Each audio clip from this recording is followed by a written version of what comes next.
menyanyikan salah satu pujian Ku Cinta Keluarga Tuhan. 1, 2, 3. Ku cinta keluarga Tuhan, terjalin mesra sekali, semua saling mengasihi. Mari kita berdoa. Bapa, kami sungguh bersyukur karena Engkau sudah menjaga melindungi kami dari malam hingga pada saat pagi hari Tuhan. Tuhan, pada saat ini kami anak-anak-Mu akan memulai pelajaran. Mari Tuhan, Engkau jaga kami, lindungi kami, sehingga apapun yang kami belajar boleh kami tanam dan artikan dalam kehidupan kami pribadi. Ini doa dan permohonan kami dalam nama Yesus Kristus. Kami telah berdoa. Haleluya. Amin. Baik, sebelum Ibu menyampaikan materi pelajaran kita hari ini, Ibu akan presensi dulu ya, terlebih dahulu. Dengarkan nama baik-baik, satu persatu yang akan saya absen. Albertina, hadir Bu. Anggeni Putri Billy, hadir Bu. Hadir semua ya? Iya Bu. Ya, kita akan mulai materi kita hari ini. Ya, pembelajaran kita hari ini, Tuhan, pedoman kehidupan keluarga. Tujuan dari kita belajar materi ini adalah peserta didik dapat menjelaskan pengertian dan bentuk keluarga. Peserta didik dapat menguraikan fungsi keluarga. Peserta didik dapat mengungkapkan peran Allah dalam kehidupan keluarga. Nah, jadi nanti jika materi sudah diuraikan, Anda bisa memahami apa itu keluarga, bagaimana bentuk keluarga, seperti apa fungsi keluarga, dan seperti apa peran Allah dalam keluarga Kristen. Nah, di dalam ini kita akan belajar. Yang pertama kita mau belajar tentang apa itu pengertian keluarga. Kedua, kita melihat bentuk keluarga. Yang ketiga, kita mau melihat fungsi keluarga. Yang keempat, kita mau melihat belajar peran Allah dalam kehidupan keluarga. Kita akan melihat satu persatu, mulai dari apa itu keluarga, bentuk keluarga, fungsi keluarga, dan peran Allah dalam keluarga. Nah, di sini siapa yang tahu apa itu keluarga? Saya, Bu. Keluarga merupakan kelompok atau persekutuan sosial yang paling kecil. Iya, benar.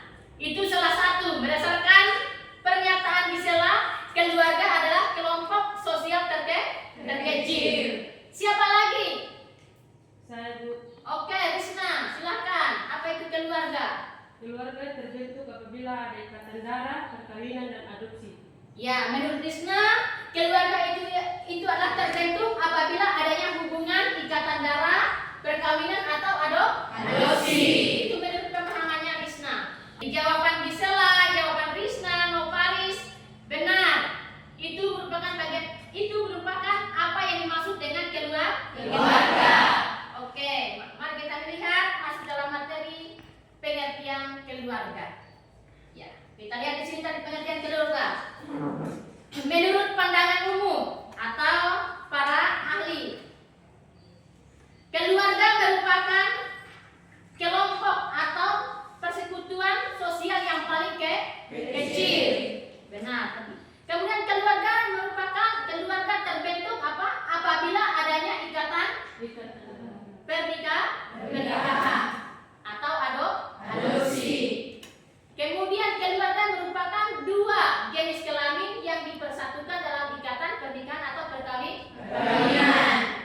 Nah, itu pengertian dari keluarga. Nah, sekarang pengertian keluarga berdasarkan pandangan iman Kristen atau pandangan Kristen atau secara teologinya. Di sini dilihat, perhatikan di papan. Keluarga adalah unit sosial terkecil yang diciptakan oleh Tuhan, yang idealnya terdiri dari seorang pria dan wanita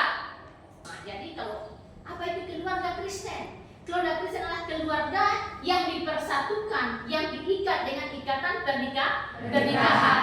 Nah, di situ apa lagi? Pernikahan kudus. Berarti kalau keluarga Kristen itulah keluarga yang diberkati dulu, baru boleh bersatu. Selanjutnya kita lihat bentuk keluarga. Nah, bentuk-bentuk keluarga dan pandangan bermacam-macam di sini, tapi ada dua bentuk keluarga dalam pandangan masyarakat secara umum atau secara dalam Alkitab. Kita melihat ada dua. Pertama, keluarga inti. Yang kedua, disebut dengan keluarga besar atau keluarga luas. Nah, apa itu keluarga inti? Keluarga inti tadi adalah keluarga di mana anggotanya yang terdiri dari siapa? Ayah, ibu, dan anak. Nah, itu tadi dibutuhkan berdasarkan jawaban apa? Sela tadi, keluarga merupakan kelompok sosial terkecil. Nah, keluarga inti ini, nah yang ini merupakan kelompok sosial yang paling terkecil. Kenapa? Karena keluarga inti ini anggotanya hanya terdiri dari apa? Ayah, ibu, dan anak. Makanya dia dibilang keluarga inti, keluarga yang paling mendasar. Nah, kemudian yang kedua, keluarga besar atau luas. Nah, apa keluarga besar, keluarga luas? Artinya anggotanya adalah yang terdiri dari tadi ayah, ibu, anak, kakek, nenek, tante, om. Nah, semakin luas, semakin besar kerabatnya. Nah, jadi keluarga besar ini ya bukan saja ayah, ibu, dan anak, tapi di situ ada kakek, ada nenek, ada tante, ada paman, atau ada sepupu. Nah, jadi ada dua bentuk keluarga, keluarga inti dan keluarga besar. Nah, kemudian sebelum kita masuk dalam fungsi keluarga, keluarga Kristen merupakan kelompok sosial atau merupakan merupakan lembaga yang dibentuk oleh Tuhan. Nah, makanya keluarga Kristen ini sering diidentik dengan institusi ilahi. Makanya dalam keluarga Kristen itu tidak boleh saling menyakiti. Nah, dalam keluarga Kristen itu tidak boleh, dalam pernikahan Kristen itu tidak boleh apa? Bercerai. Kenapa? Karena setiap rumah tangga Kristen, keluarga Kristen itu harus mengerti bahwa hubungan mereka itulah hubungan yang direstui atau yang ditetapkan oleh Allah. Maka dia harus jaga, harus pelihara. Seperti itu. Selanjutnya ada fungsi keluarga. Nah, setelah kita belajar bentuk keluarga tadi ada dua, di sini kita mau melihat fungsi keluarga. Nah, berdasarkan pandangan umum ini ada beberapa fungsi keluarga di sini, ada sekitar 9. Ada sekitar 9 fungsi keluarga. Yang pertama kita melihat fungsi keluarga secara biologis. Nah, fungsi keluarga secara biologis ini adalah apa? Keberadaan keluarga, kebutuhan keluarga harus dipenuhi. Misalnya makan, minum, dan lain sebagainya. Fungsi sosialisasi. Nah, kenapa? Dalam keluarga itu butuh sosialisasi, hubungan satu dengan yang lainnya. Siapa yang memperkenalkan? Ya, orang tua. Memperkenalkan anaknya, misalnya coba kalau kita lihat. Begini cara makan ya. Nah, pakai tangan kanan ya. Nah, pegang sendoknya begini ya. Nah, itu artinya fungsi keluarga dalam bentuk sosialisasi, memperkenalkan. Nah, ini fungsi keluarga berdasarkan pandangan secara umum ya. Tapi kita lihat lagi di sini fungsi keluarga menurut iman Kristen. Nah, ke-9 fungsi tadi bukan berarti kita orang Kristen tidak tidak butuh. Memang ada di dalamnya. Kita butuh perlindungan, kita butuh kesenangan, kita juga butuh apa? Penghiburan dan lain sebagainya, kekuatan. Kita butuhkan semua. Tapi menurut ini fungsi keluarga menurut iman Kristen. Nah, tadi dari awal saya sudah katakan bahwa keluarga Kristen itu adalah institusi yang dibentuk oleh Allah. Makanya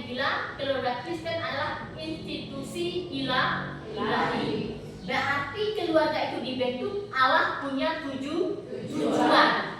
Allah punya maksud, tidak sembarang membentuk. Nah, coba kita lihat fungsi keluarga menurut iman Kristen. Keluarga ternyata sebagai apa? Teman sekerja Allah. Nah, ketika keluarga dibentuk, rumah tangga Kristen dibentuk, nah, ternyata tujuan yang pertama sebagai teman sekerja Allah. Kenapa dibilang sebagai teman sekerja Allah? Kenapa? Karena pasangan tadi yang sudah dipersatukan itu bertanggung jawab menjaga dan memelihara, mengelola alam semesta ini. Itu tujuan Tuhan. Makanya dibilang sebagai apa? Teman sekerja Allah. Jadi kalau keluarga Kristen itu mestinya menghargai seluruh alam semesta yang diciptakan oleh Tuhan. Kenapa? Melalui tindakannya itu nama Tuhan disaksikan atau nama Tuhan dimuliakan. Yang kedua, kita lihat fungsi keluarga menurut iman Kristen sebagai lembaga pendidik utama dan pertama. Nah, sebagai lembaga pendidik pertama dan utama. Coba kita lihat, buka di Ulangan pasal 6 ayat 4 sampai 9. Yang sudah dapat coba baca. Dengarnya hai orang Israel, Tuhan itu Allah kita, Tuhan itu Esa, dan itu terbangun. Ya. Nah, tadi dikatakan apa? Sebagai lembaga pendidik utama dan terutama. Itu fungsi keluarga. Di situ apa? Hendaklah engkau mengajarkannya berulang. Pada saat kamu duduk dalam perjalanan, berdiri, saat mau tidur. Nah, fungsi keluarga seperti itu. Makanya orang tua kalau di rumah dia nasihati kita, dia sampaikan firman Tuhan. Jangan berbuat dosa ya, jangan ucapkan kata-kata kotor, jangan suka menyakiti temanmu, jangan suka berbohong, jangan suka menghina, jangan suka membuli. Nah, biasanya orang tua nasihati kita seperti itu. Kenapa? Tadi keluarga sebagai wadah atau lembaga pendidik utama. Kemudian yang kedua sebagai wadah. Nah, wadah itu tahu tempat. Nah, bagi pandangan kita pandangan iman Kristen, fungsi keluarga itu sebagai tempat. Tempat untuk apa? Tempat untuk mewujudkan atau tempat untuk mengekspresikan kasih Allah. Contoh, Allah mengasihi kita juga wajib mengasihi orang tua mengasihi anak, adik mengasihi kakak, mengasihi saudara satu dengan yang lainnya. Ada tidak disuruh berkelahi? Kakak nanti cemburu dengan dia punya adik. Nah, adik cemburu dengan dia punya kakak, maka berantem atau berkelahi. Nah, tadi ini fungsi keluarga sebagai wadah itu apa? Mewujudkan, mempraktekkan, mengekspresikan kasih Allah. Orang tua mengasihi anak, anak mengasihi orang tua, kakak adik saling mengasihi. Nah, jadi itu fungsi keluarga tadi sebagai teman sekerja Allah, sebagai lembaga pendidik dan pertama dan utama dan pertama, kemudian sebagai wadah. Selanjutnya, nah kita masuk kepada bagian peran Allah dalam kehidupan keluarga. Allah berperan tidak dalam kehidupan keluarga. Tentu Allah berperan dalam kehidupan keluarga. Tadi di awal Ibu sudah katakan bahwa keluarga itu dibentuk dan ditetapkan oleh Tuhan. Tuhan yang perintahkan, Tuhan yang tetapkan. Nah, maka kita lihat peran Allah dalam kehidupan keluarga. Pertama, menetapkan.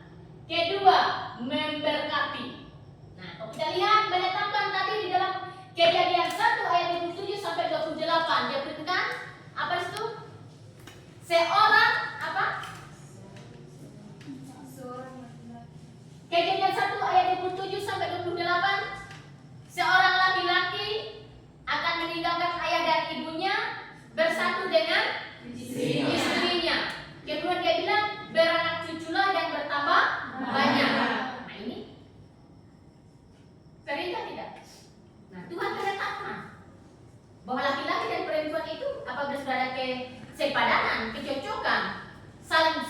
saling mencintai ya sudah. Berarti Tuhan menyetujui, menetapkan. Jadi kalau ada rasa cinta, rasa suka itu anugerah Tuhan.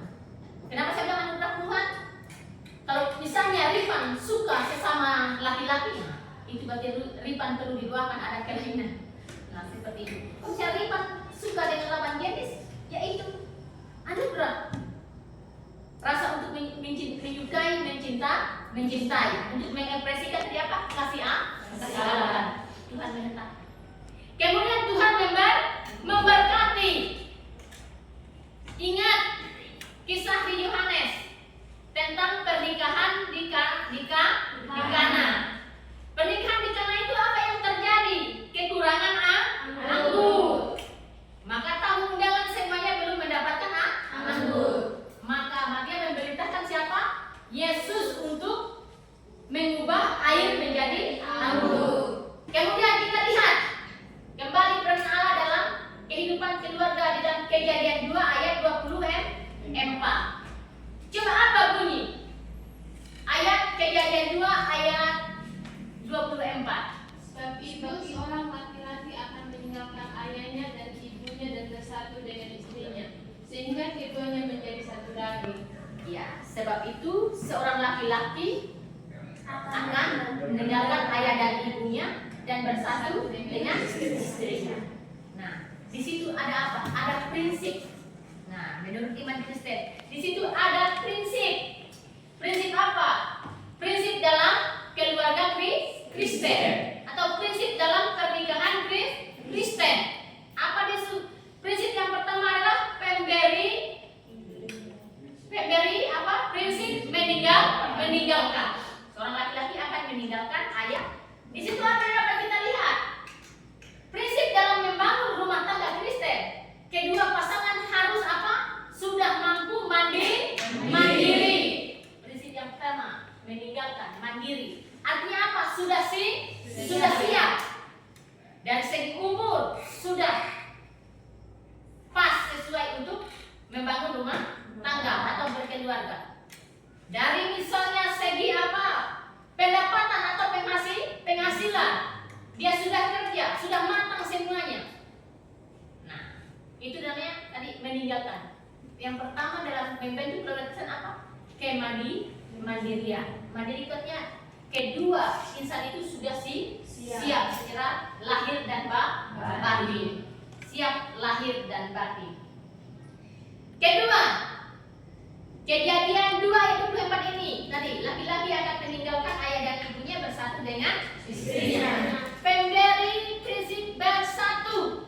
Nah, keluarga Kristen itu punya prinsip bersatu.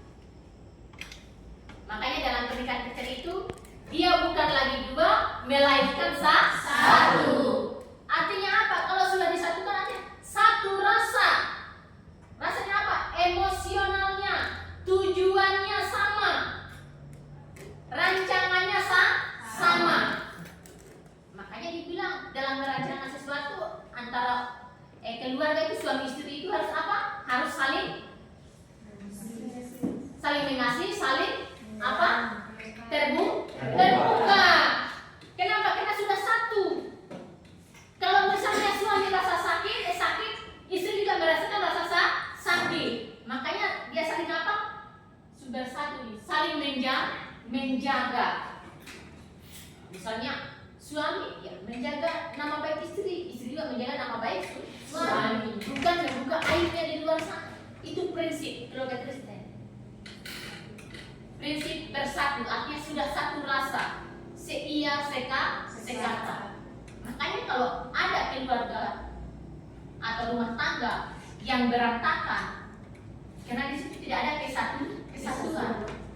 Suaminya pikir lain, istrinya pikir lain, suaminya ke tempat lain, istrinya ke tempat lain. Akhirnya berantakan. Tidak ada komunikasi, tidak ada apa saling mengerti satu dengan yang lain. Yang kedua lagi pemberi hasil menjadi satu daging. Nah, suami istri berarti apa? Selain diikat dengan hubungan intim, ya hubungan biologis sebagai suami dan istri.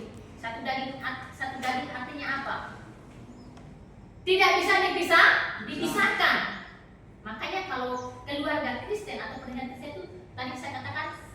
2 menjadi 1. Nah, 1 disatukan. Tidak boleh dipisahkan. Sampai mau memisahkan. Prinsipnya satu tadi. Apa yang dipersatukan oleh Allah tidak boleh diceraikan oleh manusia. Keluarga Kristen seperti itu. Kalau sudah dipersatukan, sudah. Tidak boleh bilang saya tidak cocok lagi, saya tidak suka, saya cerai saja, yang lain lagi yang baru, tidak boleh. Kenapa tadi? Prinsipnya ada satu lagi, tidak boleh dipisahkan. Jadi satu seumur hidup. Nah, itu bukti bahwa Allah benar berperan dalam kehidupan keluarga. Karena dia yang menetapkan, dia juga yang memberkati.